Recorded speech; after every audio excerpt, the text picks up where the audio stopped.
You're listening to the Cyberwire Network, powered by N2K.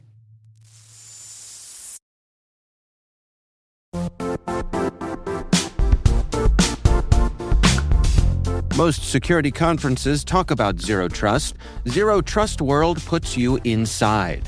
This is a hands-on cybersecurity event designed for practitioners who want real skills, not just theory. You'll take part in live hacking labs where you'll attack real environments, see how modern threats actually work, and learn how to stop them before they turn into incidents. But Zero Trust World is more than labs. You'll also experience expert-led sessions, practical case studies, and technical deep dives focused on real-world implementation. Whether you're blue team, red team, or responsible for securing an entire organization, the content is built to be immediately useful. You'll earn CPE credits, connect with peers across the industry, and leave with strategies you can put into action right away. Join us March 4th through the 6th in Orlando, Florida. Register now at ztw.com and take your Zero Trust strategy from theory to execution.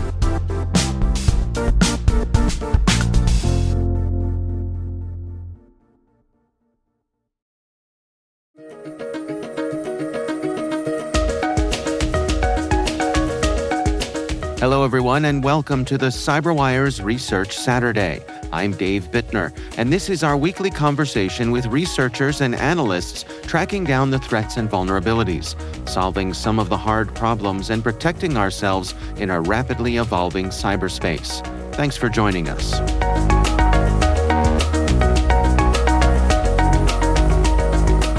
We've been seeing a number of attacks that was leveraging accounts or were originating from Gmail accounts, from legitimate infrastructure, and had a very nice and polished AI-generated content. And we've been on the lookout for, is there any particular tool, is there any particular capability, is there any particular new thing that the attackers developed that might have support that particular types of, flavor of attacks. And that ultimately is how we arrived at this particular tool is through research and the continuous monitoring of what the attackers are doing. That's Piotr Wojcia, head of threat intelligence and platform at Abnormal AI. The research we're discussing today is titled Inbox Prime AI, New Phishing Kit Fueling Scalable AI-Powered Cybercrime.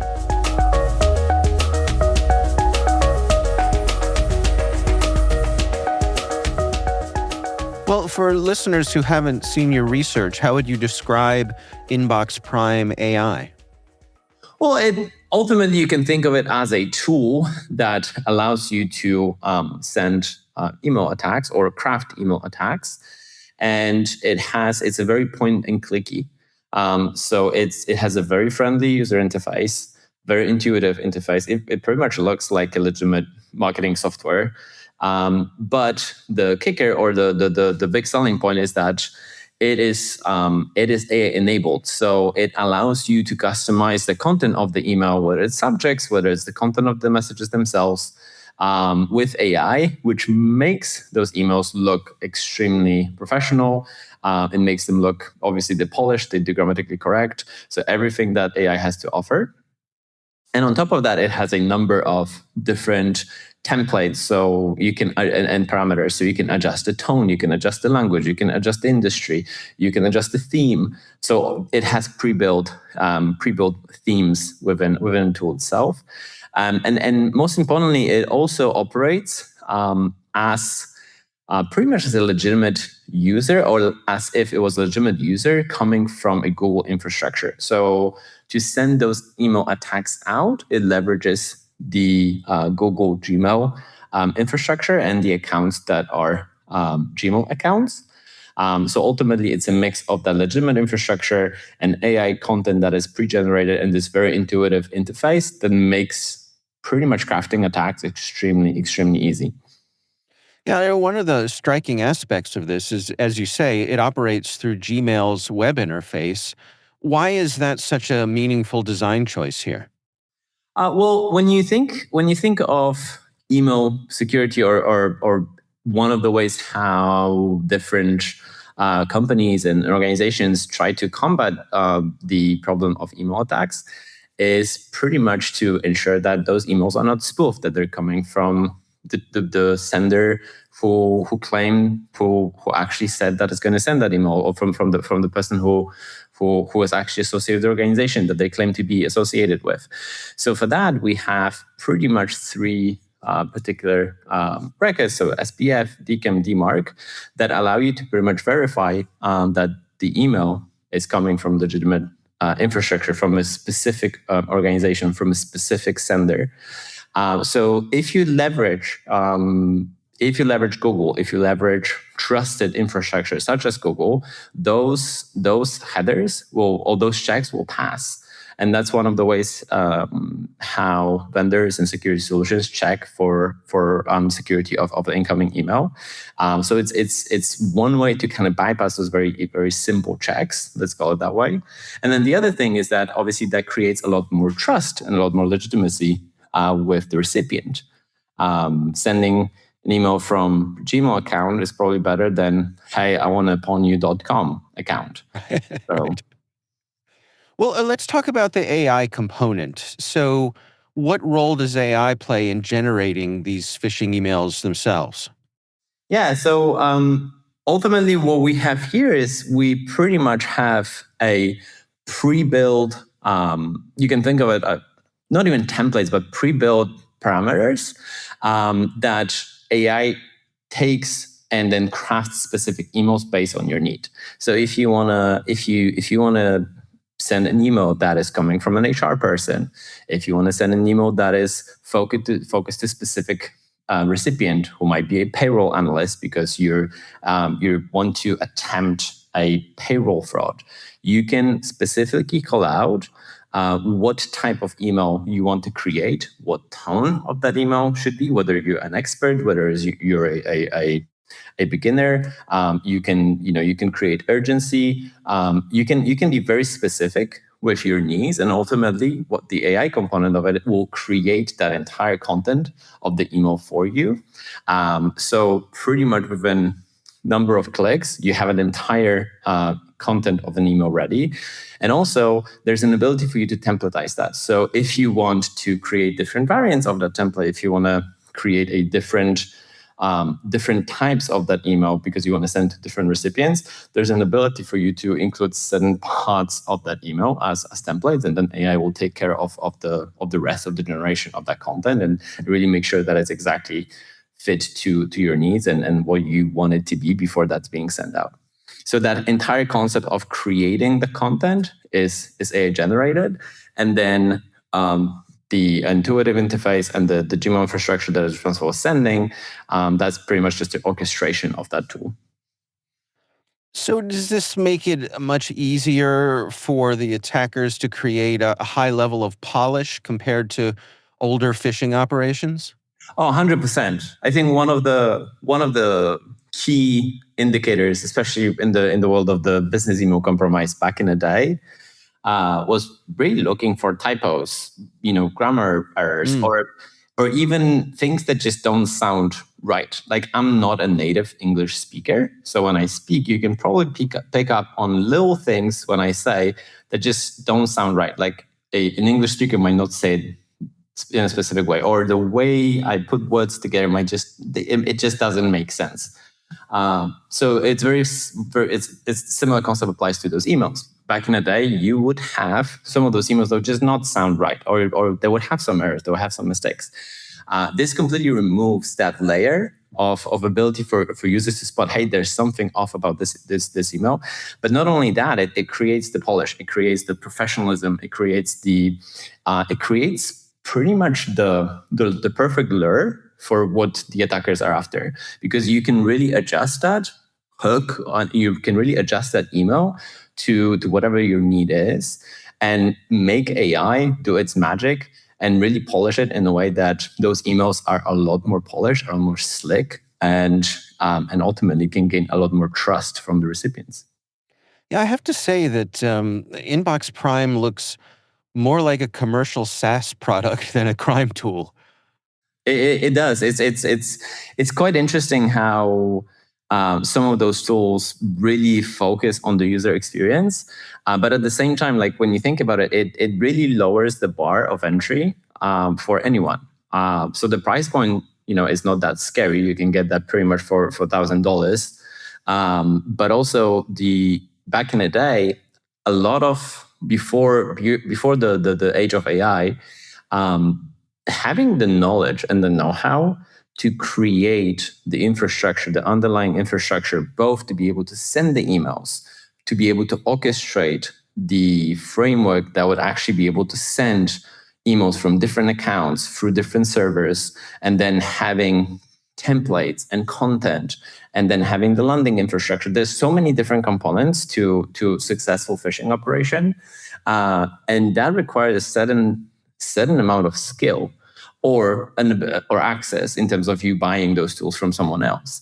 And this is a perfect example of that bar being so low now that you can literally be someone who has no idea how any of this works, and then open a tool, click a few buttons, and pretty much you're able to deliver a phishing campaign and attack most organizations around the world.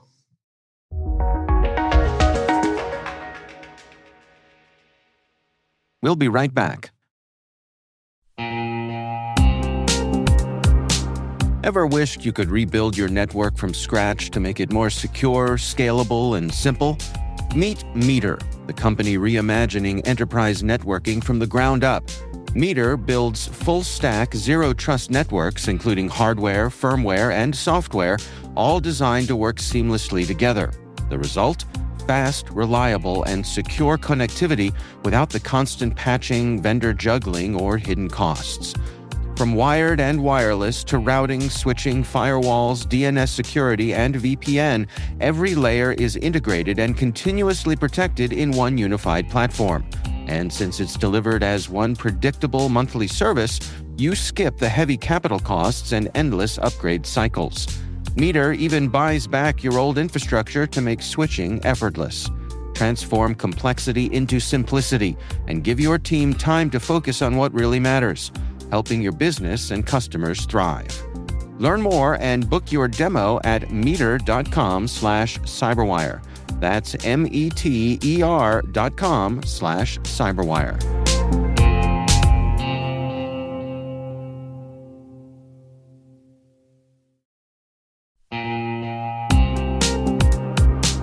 If securing your network feels harder than it should be, you're not imagining it. Modern businesses need strong protection, but they don't always have the time, staff, or patience for complex setups. That's where NordLayer comes in. NordLayer is a toggle-ready network security platform built for businesses. It brings VPN, access control, and threat protection together in one place. No hardware, no complicated configuration. You can deploy it in minutes and be up and running in less than 10. It's built on zero-trust principles, so only the right people can get access to the right resources. It works across all major platforms, scales easily as your teams grow, and integrates with what you already use. And now, NordLayer goes even further through its partnership with CrowdStrike, combining NordLayer's network security with Falcon endpoint protection for small and mid-sized businesses.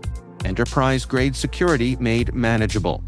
Try NordLayer risk-free and get up to 22% off yearly plans, plus an extra 10% with the code CyberWire10. Visit nordlayer.com/cyberwiredaily to learn more.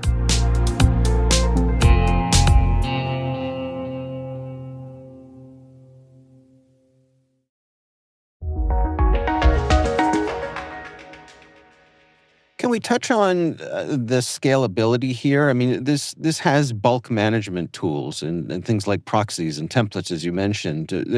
This is designed to be able to fit the needs of a lot of different types of operators. That is correct. Well, one thing that is worth keeping in mind is that when you're a cyber criminal, you want to obviously perform your operations probably in a way that won't land you a nice place in jail somewhere. So you want to make sure that your operational security is up to a certain standard, and you want to make sure that you don't expose your IP, your real IP address, your real location So having those basic capabilities in place that allow you to proxy your access to certain Gmail accounts through for additional hops and layers, that is one of those ways how you can obscure and hide yourself. Not to mention that obviously you can run that tool from some sort of VPS somewhere in the internet and probably sit behind some sort of Tor browser, et cetera, et cetera. So there's a number of ways where you already have a pre-built capabilities in the tool itself that can allow you to obscure some of your origin and some of the origin of your attacks. But also to your point, there's additional things in place that allow you to also adjust the quality of your emails. So there's like a quality assurance capability that pretty much looks at the message and ensures that like, hey, this could actually be flagged by a spam filter, or this could actually be flagged by potential security filter. So let's adjust this wording, let's adjust this sentence, let's adjust this even more. So it doesn't hit on those very obvious, static signatures that some of the email security vendors might have, and that also allows with the scale and the not only the scale of the attack, but also allowing you to adjust it specifically to your needs. And I think I also mentioned that the final piece when it comes to the scale is the template variation. So you can pretty much adjust the templates with specific tags and pretty much specify that like, hey, within that tag, here's a number of different variations I want you to iterate on when you create the emails. So each email kind of comes out with a custom take on it, custom twist on it. And we already touched on the Gmail aspect of it as well. So you can you have pre-configured email addresses, and that also allows for scale because it doesn't come from one specific address. It originates from multiple different addresses. So ultimately, you can send as many operations as you want, and they'll be as custom as you want them to be. Now, one of the things you pointed out was a shift in their business model here, that this was originally sold as a subscription service, but they made some changes. What's going on there? Yeah, so originally, like you mentioned, it was sold as a subscription. So there was an ongoing monthly payment versus a one-off payment. Also, in subscription-based services, you usually don't get the access to the underlying code, and you only get access as a user to the platform or to the tool itself. So obviously it's we don't sit in the mind of the attacker, so we can only speculate about what might be the reasons for that. But often what that might suggest is a certain level of market maturity, where there's enough confidence in the market and in the followers and in the customers that you ultimately, there's a certain level of your brand and your tool being established that allows you to make that shift. Also, another thing that might be a reason for that change is pretty much democratizing that access and lowering that bar and pretty much reaching other customers that were previously not available, because some of the threat actors don't want to leverage tools that they don't control. And by giving access to the source code, you pretty much allow them to control fully the tool itself, having insight into the code. So they can there's a level of transparency to that. And finally, there's also an ability for those threat actors to then customize the code even further. So you can then take that to in whatever direction you would like, and create new modules, create new capabilities. So ultimately, that can also one of the big reasons for that change might be to drive more revenue from the type of buyers who would not be the typical buyers for those subscription type of models. Do you think that adding AI in this way and increasing the sophistication of this tool, has that changed the economics of running phishing campaigns? What I would say is that we're at the very interesting tipping point, I think, when it comes to phishing and email attacks, because we've already seen a number of use cases with many different AI tools. Like we've seen certain dark LLMs and dark chatbots that were built specifically for cybercrime. We've seen some use cases where you can hijack or manipulate the legitimate LLMs, the ChatGPTs, the Claudes of this world, and pretty much tell them to give you or create you a phishing page or create you a phishing email. And you can bypass those safeguards that those models have already in place. We've seen ultimately what I'm kind of going on a little bit of a tangent here is that we see attackers adopting AI, and it should not come as a shock to anyone who's been in security, because attackers are extremely innovative. They're extremely creative, and they will leverage whatever the next best thing is that will help them monetize on their campaigns. So I am not surprised that AI and the usage of AI is whether it's this tool or whether it's other tools that the attackers are using is present, and it's only going to get worse from here because it creates so much more efficiency. It creates a much higher quality, and it just makes pretty much something that was previously might have been separated between many different groups or many different peoples within one team that were operating under specific threat group. You can pretty much perform a lot of actions in conjunction with AI as a single individual today. You can create tools, you can sell those tools. This AI allows you to monetize in a completely different way that I don't think was previously available to a lot of people. So right now, your imagination is really, and your creativity is really your own limitation, because you have a companion that is pretty much going to do whatever you're going to ask it to do if you have a good understanding of what you're trying to create. So to kind of answer, this was a long tangent, but to ultimately answer your question, I do think that like leveraging AI, whether it's in this particular tool or in general by threat actors, really enables them to monetize and make attacks even more efficient. Yeah, it really strikes me that, for the past couple of years, we've been talking about how these tools would be coming, and everyone needed to prepare and brace themselves that these types of tools were inevitable. And now we're at the next step where these tools are readily available, they're easily available, they're affordable. And so that's the world we're in now.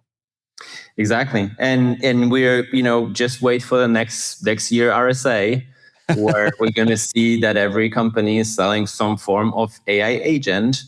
And usually that is just a certain level of abstraction representation of where we are as an industry. So we're inching towards, more autonomous capabilities. We still have an assisted co-pilot type of attack tools right now, but we're inching towards the world where those workflows will be fully automated, will be autonomous. And that is going to be also an extremely interesting point in that phishing evolution, where we're going to start seeing attacks that might be fully automated, that might be actually done through a fully automated workflow and through AI agents, or some flavor of AI agent implementation by the threat actors. So that is also going to be extremely interesting to see. So what are your recommendations then for folks who are tasked with defending their organizations? What's the best way to defend yourself against these sorts of things? Yeah, so honestly, like one of the things that I've been thinking about coming into this conversation, but also being part of many different conversations, just seeing some of the attack trends and some of the changes in what attackers do. I feel like we're really at the stage where you cannot trust the email content or the email that you're receiving. And ultimately, what you can and should trust, and kind of like where that shift should happen in your mental model, is from not trusting the email and then focusing and trusting on the verification process. So really thinking of like, okay, what is the way in which I can verify that the information presented to me is actually what it's claimed that I see in front of me. So when I think about business email compromise attacks, if you're talking to the same vendor every day, and let's say the threat actor takes over the account on the vendor behalf, and then pretty much tells you, hey, I just changed my bank details. Can you please update that in your system? If you see that email and you just go and action that is likely going to expose you to an attack at some point. However, if your mind shifts from this, okay, I cannot trust the information that is in front of me, but I can trust the verification process, that can be as easy as you picking up the phone and calling your vendor and like, hey, I just got this. What do you need me to update? Or any form of there's a process component, there's a human component, there's a technological component. Like with every other problem, it's exactly the same. So what defenders can do is they can focus on pretty much every aspect of those three components, and that starts with process, that starts with people, and obviously like there's a technology that can also support you. So I can speak to each and every one of those individually, but that concept of not trusting the emails and not trusting the email content and really trusting the verification process, or allowing yourself to have process in place, whether it's your training, your ability to look at the email through the lens of like, if this was an attack, what should I look for? Do I have a technology that allows me to verify if this is an attack? Do I have a process in place that allows me to verify that this is an attack? That is something where we as organizations and as defenders can really focus our attention and hopefully make ourselves and others more secure.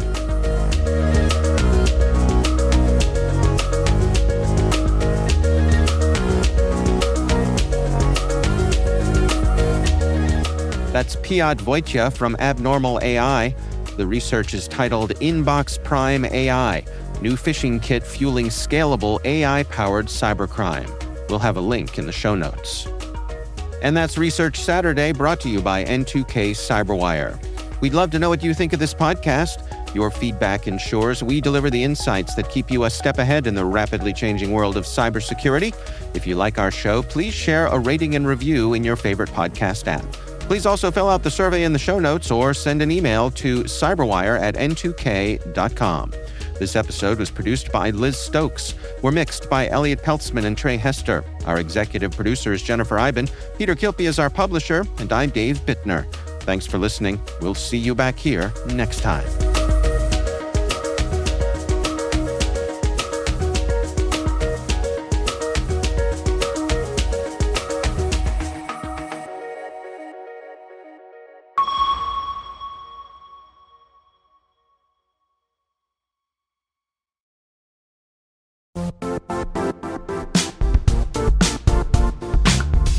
If you only attend one cybersecurity conference this year, make it RSAC 2026. It's happening March 23rd through the 26th in San Francisco, bringing together the global security community for 4 days of expert insights, hands-on learning, and real innovation. I'll say this plainly, I never miss this conference. The ideas and conversations stay with me all year. Join thousands of practitioners and leaders tackling today's toughest challenges and shaping what comes next. Register today at rsaconference.com/cyberwire26. I'll see you in San Francisco.